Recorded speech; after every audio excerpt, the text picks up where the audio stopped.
Na Toyota, vamos ao volante do novo Toyota CHR para um futuro mais sustentável. Se esse também é o seu destino, escolha juntar-se a nós. O novo Toyota CHR, para além de híbrido ou híbrido plug-in, incorpora materiais feitos de redes retiradas do mar. Assim, foi pensado para quem escolhe ter um estilo de vida mais ecológico e consciente. Cada escolha conta, e escolher o novo Toyota CHR é ir mais além pelo planeta azul. Saiba mais em toyota.pt. Le pacifisme et tout ce qu'il recouvre, il est à l'ouest. Et les euromissiles, ils sont à l'est. We shall fight in the hills. We shall never surrender. Não estamos mais isolados. A solidariedade europeia não nos faltará. Diplomatas, um podcast de análise da atualidade internacional com Teresa de Sousa e Carlos Gaspar. Bom dia e bem-vindos a mais um episódio do podcast Diplomatas no Público. Eu sou o Ivo Neto e comigo está a jornalista Teresa de Sousa e hoje temos connosco o investigador do IPRI, David Castanho, autor do livro Mário Soares e o 25 de Abril. Olá Teresa, bem-vindo David. Estamos a gravar na tarde do dia 11 de Abril, há precisamente 2 semanas de se completar 50 anos do 25 de Abril. David, o livro não olha só para o que foi o antes 25 de Abril, mas também para o papel que o antigo Presidente da República, Mário Soares, teve depois da queda da ditadura. O que é que o levou a escolher este período em particular? Olá, boa tarde, muito obrigado pelo convite. Então, este livro que eu publico agora, nesta dupla efeméride, que são os 50 anos do 25 de Abril e o centenário de Mário Soares, que fará 100 anos em dezembro, e portanto a minha ideia foi recuperar um trabalho anterior meu, já publicado há cerca de 10 anos, sobre, no fundo, também o papel de Mário Soares na transição para a democracia, mas agora mais focado, portanto, de certa maneira uma visão mais condensada. Dividi o livro, no fundo são 4 ensaios que podem ser lidos independentemente. O primeiro capítulo, focado precisamente no percurso de Soares na oposição, essencialmente durante o marcelismo, e portanto para explicar quem era, onde estava Soares nas vésperas do 25 de Abril. Depois um segundo capítulo, essencialmente sobre o papel de Mário Soares na descolonização, na qualidade de Ministro dos Negócios Estrangeiros dos primeiros governos provisórios e das tensões e das polémicas que houve, essencialmente com o Presidente da República, o General Spínola, mas não só.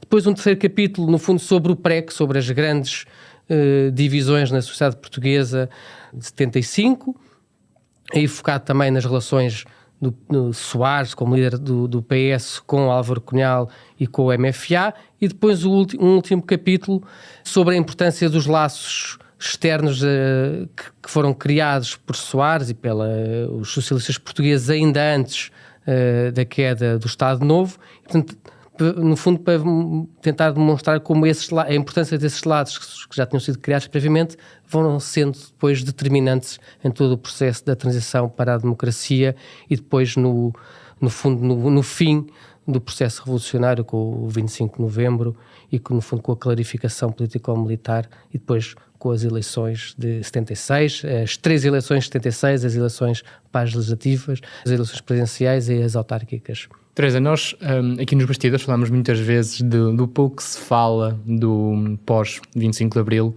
até na escola, onde é um tema que não é muito abordado. Teresa, para quem nos está a ouvir, e antes de passarmos ao papel particular de Mário Soares nesta altura, que período é este, Teresa, e porquê é que é um período tão importante na história da democracia em Portugal? É um período fundamental, primeiro porque o país vem de uma situação em que, apesar de tudo, houve alguma evolução económica, mas o país era ainda, sobretudo, não era só o facto de não haver liberdade, de ser uma ditadura e de haver um regime que abafava, digamos assim, o país e os portugueses. O país era ainda, apesar do crescimento económico mais acentuado no final da década 60 e no princípio dos anos 70, até o choque petrolífero de 73, que pôs fim a esse crescimento, era um país profundamente pobre. Não há hoje essa noção. Eu ouço as pessoas falar do período anterior ao 25 de Abril, referirem que houve um grande crescimento económico. As pessoas não têm a menor ideia, é preciso ter vivido antes do 25 de Abril para ter a ideia do que era este país antes do 25 de Abril, e é bom que haja informação, que haja debate e que as pessoas que hoje são uma maioria, que não eram adultas antes do 25 de Abril, tenham a consciência do que este país era, de pobreza, de miséria, de desigualdade e de abafamento. Sufocava-se aqui dentro. O que é importante no 25 de Abril? O que é que nos deu o 25 de Abril? Um golpe militar, não foi uma revolução, foi um golpe militar. E o que é que acontece nos 2 anos seguintes, que são tão bem retratados neste livro? O 25 de Abril dá-nos a liberdade e dá-nos também a possibilidade de escolher o que é que vamos fazer com ela. É esta a grande questão do 25 de Abril, até ao final de 1975. O que fazer com esta liberdade? E aí há 2 caminhos que se vão confrontar de uma maneira muito intensa, muito forte e em alguns momentos muito perigosa, que é o caminho liderado naturalmente pelo Partido Comunista e por Álvaro Cunhal, que tinham criado antes do 25 de Abril uma grande influência nos militares. É engraçado que antes do 25 de Abril, para as pessoas uma pequena nota, antes do 25 de Abril, a maior parte dos partidos de extrema-esquerda, por exemplo, e dos estudantes universitários contestatários, quando chegava o momento de ir para a tropa, fugiam. Eram desertores, eram refratários, não queriam ir para a guerra colonial, obviamente, não por medo, mas por convicção. E o Partido Comunista dizia que todos os militantes do PC e simpatizantes tinham de ir para a guerra colonial. Na altura não se percebia esta opção, que nos parecia profundamente conservadora e errada, mas era, no fim de contas, uma maneira de se infiltrarem nas Forças Armadas. Houve o golpe, houve a liberdade, o que fazer com ela, e há um grande confronto que é protagonizado nessa altura pelo Dr. Mário Soares e pelo Dr. Álvaro Cunhal, que são 2 vias para o futuro do país. A via do Dr. Soares é a via da democracia de tipo ocidental, pluralista, europeia, aquilo que nós chamamos de democracia liberal. O líder do PCP é a criação da chamada democracia popular, que naquela altura queria dizer o domínio do Partido Comunista e, naturalmente, um regime tão ditatorial, tão totalitário, como tinha sido o regime de Salazar e de Marcelo Caetano. É isto que está em jogo. Para quem viveu estes momentos, como eu vivi, tenho esse benefício em relação a vocês que não viveram, mas que está muito bem retratado neste livro, nestes 2 anos, que hoje nos parecem, foram só 2 anos, no fim tudo se resolveu ao fim de 2 anos, no entanto, muitas vezes o país esteve à beira do abismo, muitas vezes o país esteve na iminência de uma guerra civil, e deve-se muito a Mário Soares, à sua ponderação, à sua coragem e à sua extraordinária intuição política, que sempre o caracterizou, termos conseguido evitar uma guerra civil e termos chegado a bom porto quando se resolveu definitivamente esta contradição, este conflito entre a democracia liberal e o regime dominado pelo Partido Comunista, fundamentalmente em 25 de novembro de 1975, e aí seguimos a via normal, e hoje tudo nos parece simples, tudo foi muito difícil, tudo foi intenso, tudo foi julgado ao minuto, à hora, ao dia, com confrontos sucessivos.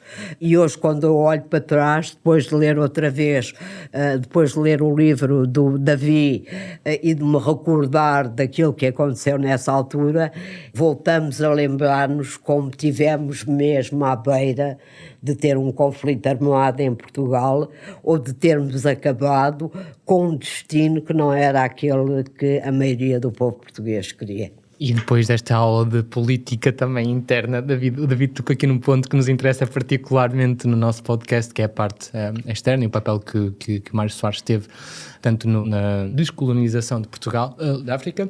Mas como é que Portugal era, nesta altura, no pós-25 de Abril, para os seus parceiros externos? Portugal que fazia parte da NATO. Qual foi o papel que Mário Soares teve, no fundo, na apresentação deste Portugal renovado ao exterior? O papel foi muito importante.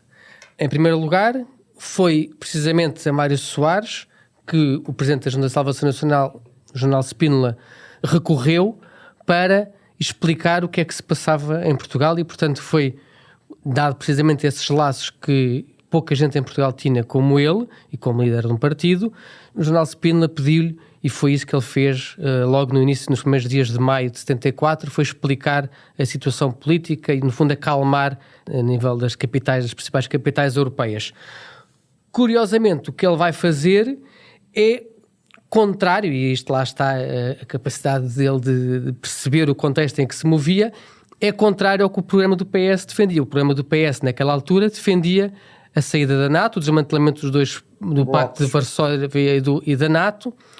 Coisa que, curiosamente, o PCP não defendia, correto, Teresa? O fim da NATO. Não defendia com a mesma veemência, mas defendia também o fim da NATO. Mas o PCP, o Davi pode explicar isso melhor, o PCP fazia parte de um dos blocos do Pacto de Varsóvia. Do bloco do Pacto de Varsóvia. Portugal fazia parte do bloco da NATO.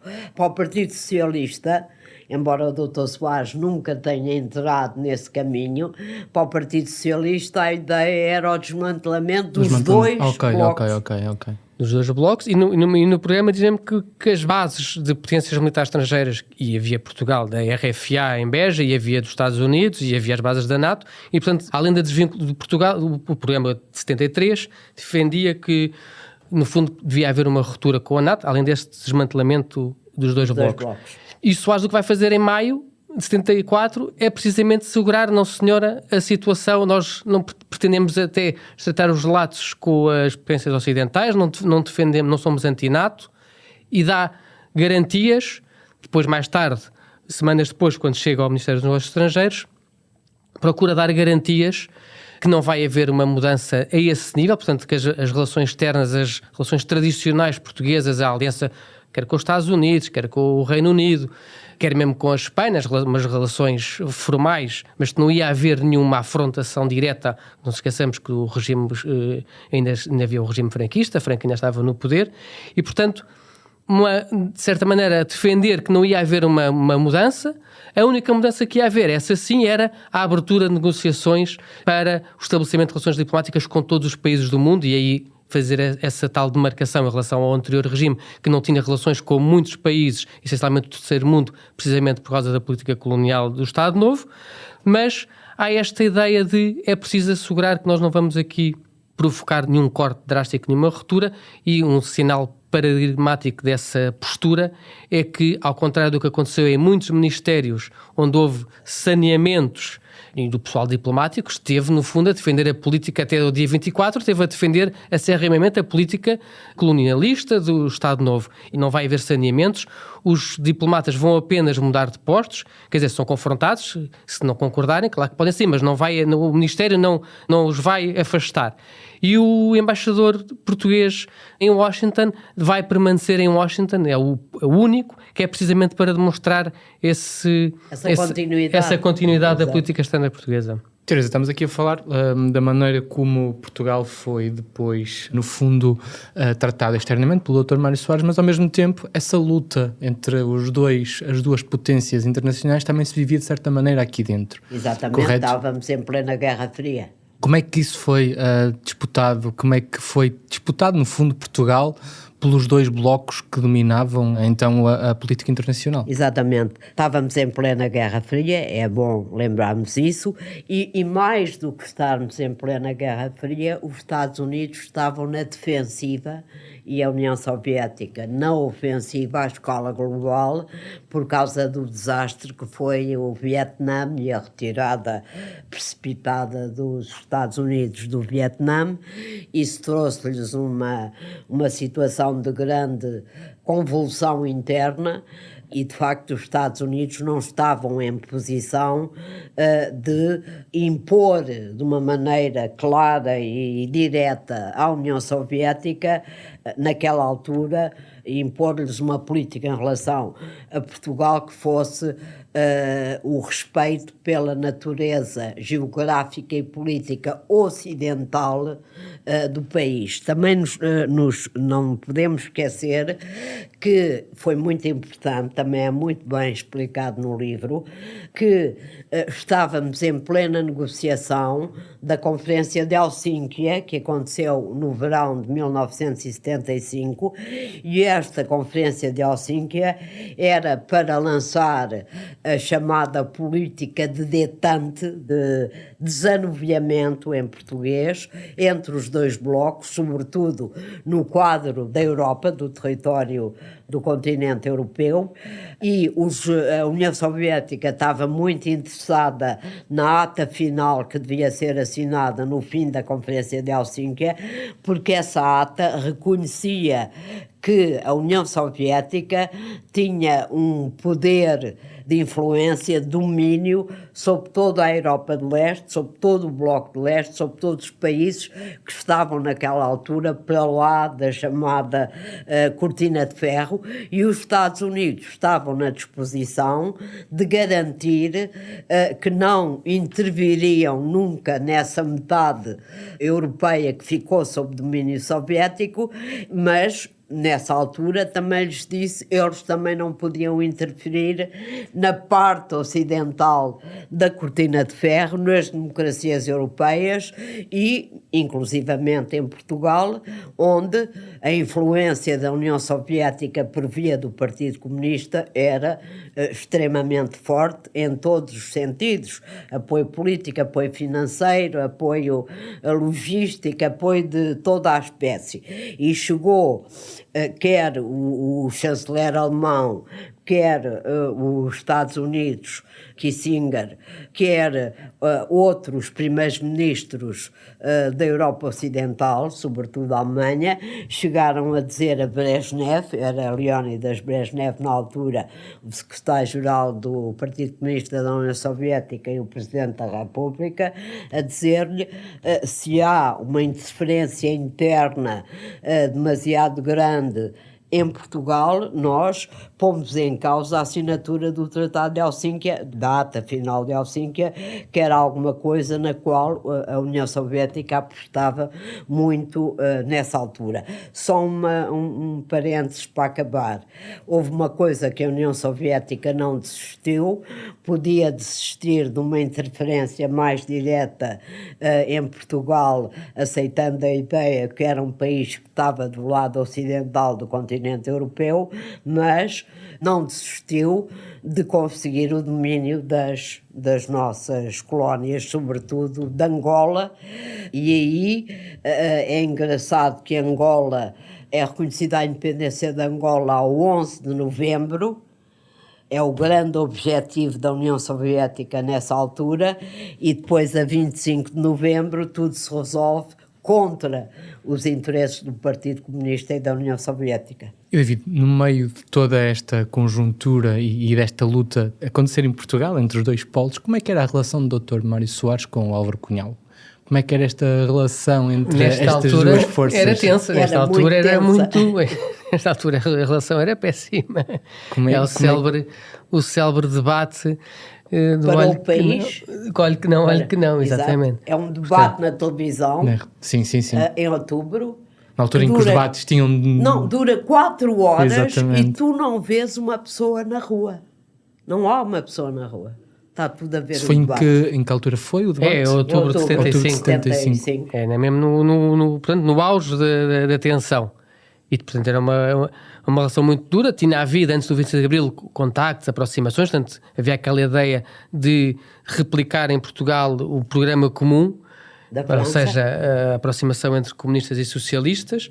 Mas depois, rapidamente, isto era mais uma manobra tática, estratégica de Soares do que propriamente tendia, de facto, levar a bom porto. Mas, de facto, rapidamente se percebe que, e Soares também, logo em maio, também diz logo, para espanto dele, que a direita não é problema. Porque podia, pronto, um golpe achava-se, mas rapidamente, com o 1º de maio, se vê que a direita não tem força e, portanto, à partida, pensava-se que podia haver uma tentativa de resposta, até que não nos esqueçamos que no 25 de Abril até se pensou que seria um golpe da direita. E, portanto, mas aquela adesão popular, Soares verifica, portanto, o problema não vai estar à direita, o problema vai estar à esquerda e, portanto, a partir daí toda a sua ação vai ser focada nesse combate e isso depois vai ter importantes também repercussões, não apenas em Portugal, mas também no sul da Europa, onde precisamente pela primeira vez, quer em França, quer em Itália, havia a possibilidade de partidos comunistas integrarem governos e isto punha em causa o equilíbrio precisamente geopolítico a nível mundial do sistema bipolar e, em parte, o mau relacionamento entre socialistas e comunistas em Portugal, que vai, de certa maneira, também depois inviabilizar, acaba por contaminar o processo em França, onde Mitterrand defendia essa aproximação aos comunistas e que também depois não vai ser bem sucedida. É, no fundo, aquela ideia da vacina, Teresa, não é? Exato, isso era a ideia. A teoria da vacina. A teoria da vacina era a teoria inicial do Kissinger.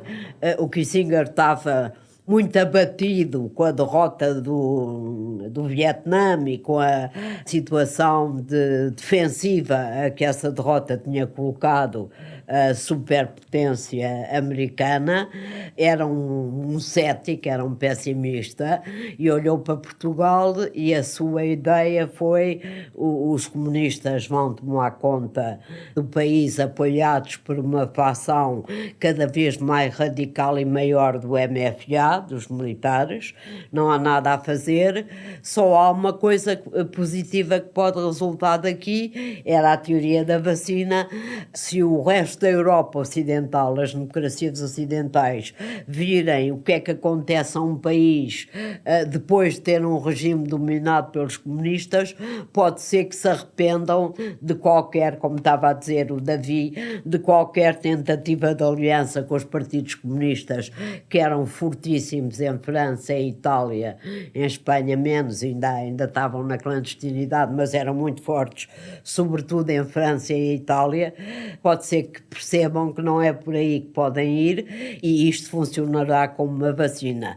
E teve aquela conversa com o Dr. Mário Soares, quando o Dr. Mário Soares o visitou em Washington, e disse-lhe: o senhor vai ser o Kerensky da Revolução Portuguesa. O Kerensky era o líder da primeira Revolução Russa de 2017, que era uma revolução democrática, que depois foi imediatamente interrompida pelo golpe de Lenin e pela imposição do regime comunista na União Soviética. O senhor vai ser o Kerensky? E o Soares respondeu: não, eu não vou ser o Kerensky. E ele disse-lhe: o Kerensky também não sabia que ia ser o Kerensky. E ficaram assim. Depois, muito mais tarde, o Kissinger recebeu o Dr. Soares e reconheceu o seu enorme erro. Mas só um apontamento: no meio destas coisas todas, o Departamento de Estado americano teve a genial ideia de nomear para Lisboa o embaixador Franco Carlucci, que chegou cá, percebeu imediatamente a situação, percebeu que a única figura que podia liderar o debate contra os comunistas era o Mário Soares, era um socialista.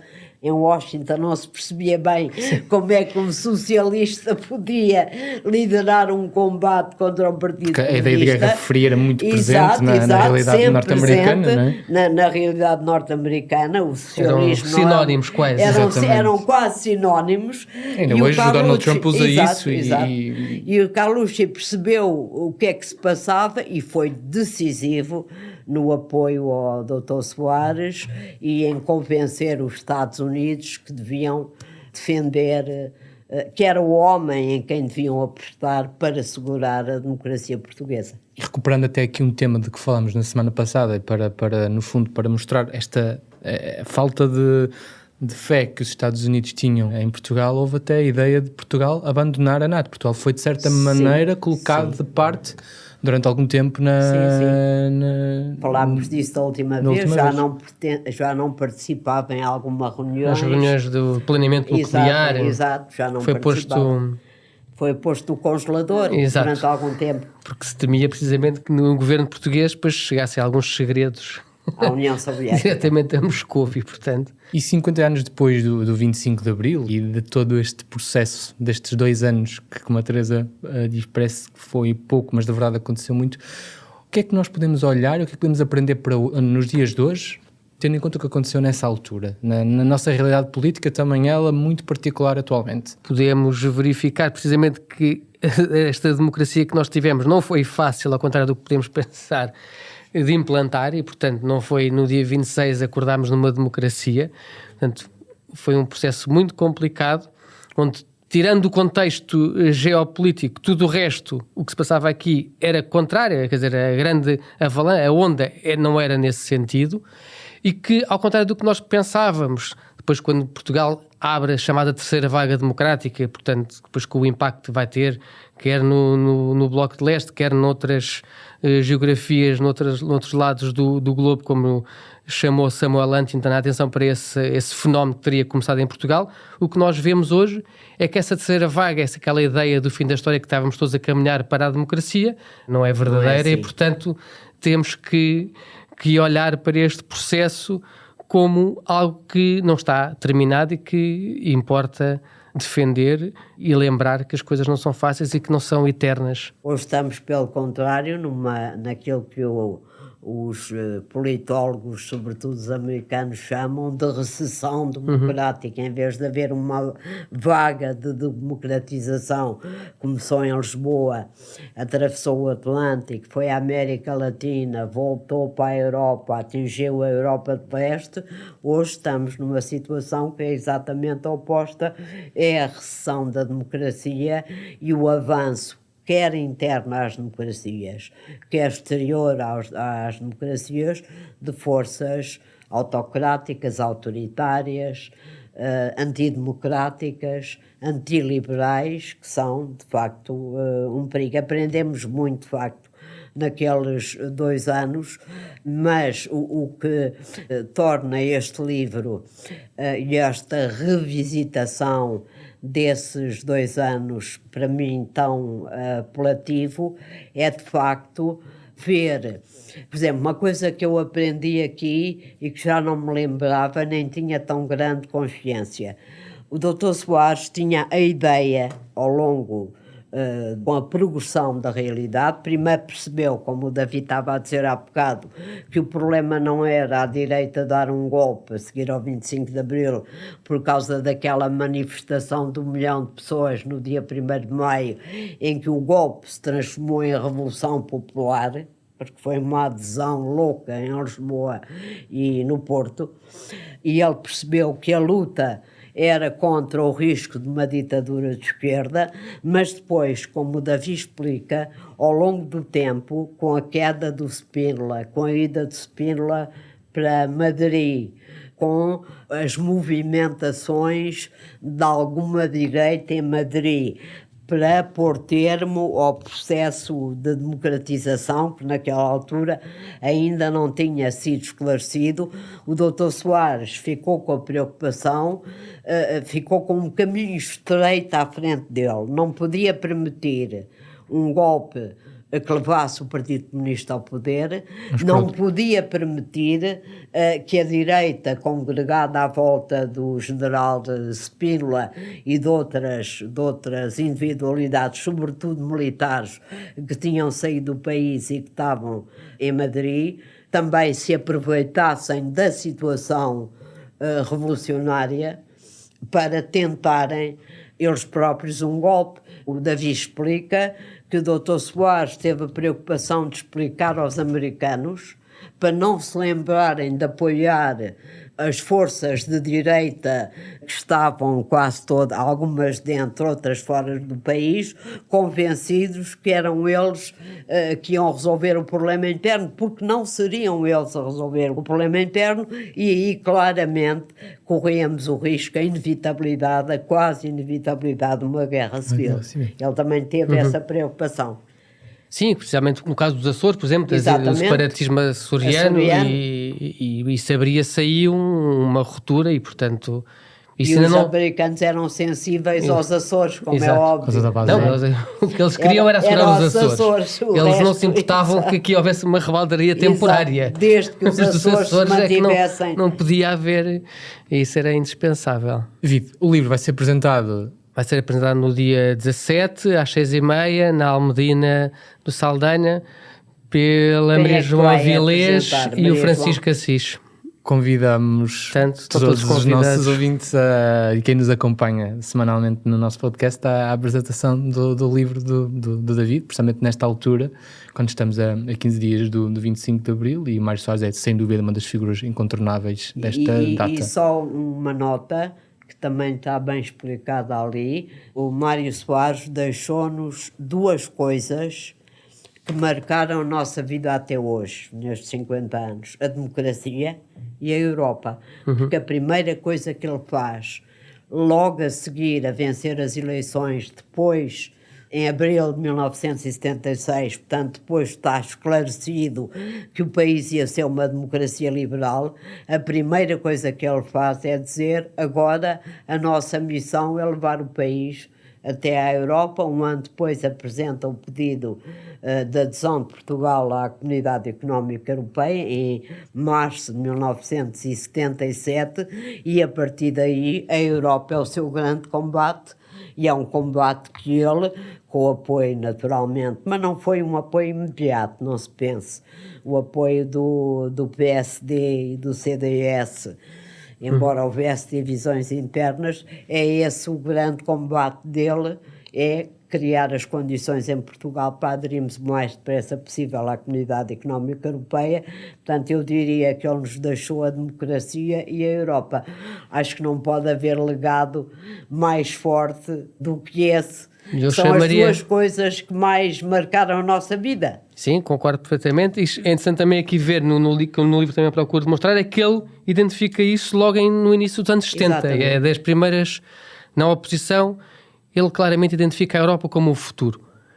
E, portanto, não é uma coisa posterior ao 25 de Abril. Ele já tinha aquela... a ver se lhe dá jeito e tal. Ele já tinha visto aquela ideia. Mesmo durante o marcelismo, o que ele não queria era que houvesse uma aproximação do marcelismo, e, portanto, mas ele tinha aquela ideia logo em 70, e na oposição não havia essa identificação, esse destino que ele tinha. Muito obrigado aos dois por esta aula de história, verdadeiramente, e nós voltamos para a semana. Um bom fim de semana. Obrigada, bom fim de semana. Obrigado. O podcast Diplomatas é uma parceria Público-IPRI, Instituto Português de Relações Internacionais.